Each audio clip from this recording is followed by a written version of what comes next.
হঠাৎ করে চলে এসেছি বহরমপুরে। আর এখানে কিন্তু গির্জার মোড়ে আমি অপেক্ষা করছি, কারণ আমার একটা স্টুডেন্ট বলতে পারো আমার সাবস্ক্রাইবার। আজকে আমার ফার্স্ট টাইম দেখা হবে ওর সাথে। কে বলো তো? এই দেখো চলে এসছে। এ হচ্ছে আমার একজন স্টুডেন্ট।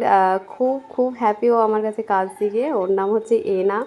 এনা খুব খুশি, আর আমিও ভীষণ খুশি হয়েছি ওর সাথে দেখা করে, কারণ ও অনেক দিন থেকে বলছিল দিদি বহরমপুর আসলে একবার আমাকে অন্ততপক্ষে বলবে।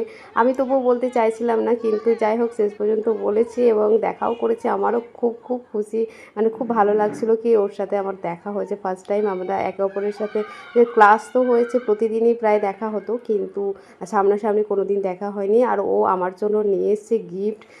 আমি তো মানে ভাবতেই পারছি না কি, দেখো আমি ওর জন্য সেরকম কিছু আনতে পারি, কিন্তু আমার জন্য দেখো কি গিফট নিয়ে এসেছে। তোমাদের সাথে সেটাও শেয়ার করি, কারণ এগুলো শেয়ার না করলে হয় না। কি দেখো কতটা ভালোবাসা থাকলে এইসবগুলো হয়। তো দেখো এখানে দুটো ডেয়ারি মিল্ক চকলেট নিয়ে এসছে, আর সাথে কিন্তু নিয়ে এসছে গোলাপ, যেটা আমার ভীষণ ভালো লেগেছে। খুব খুব খুশি হয়েছি। এই প্রথম হয়তো কেউ আমাকে গোলাপ দিল, যেটা তোমাদের দাদাভাইও কোনো দিন আমাকে দেয়নি। ফার্স্ট টাইম কেউ আমাকে গোলাপ দিল। থ্যাংক ইউ সো মাচ এনা।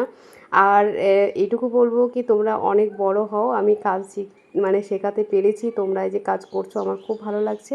জীবনে অনেকটা বড় হও, অনেক উন্নতি করো, অনেক দূর এগিয়ে যাও, ভগবানের কাছে এটাই প্রার্থনা করি। আমার স্টুডেন্টদের এত ভালোবাসা, প্রতিটা স্টুডেন্ট আমাকে এতটা ভালোবাসে, আমিও ভীষণ ওদেরকে ভালোবাসি। এটাই হচ্ছে পাওয়া আমার ইউটিউব প্ল্যাটফর্মে এসে, এটাই হচ্ছে আমার সবথেকে বড় পাওয়া।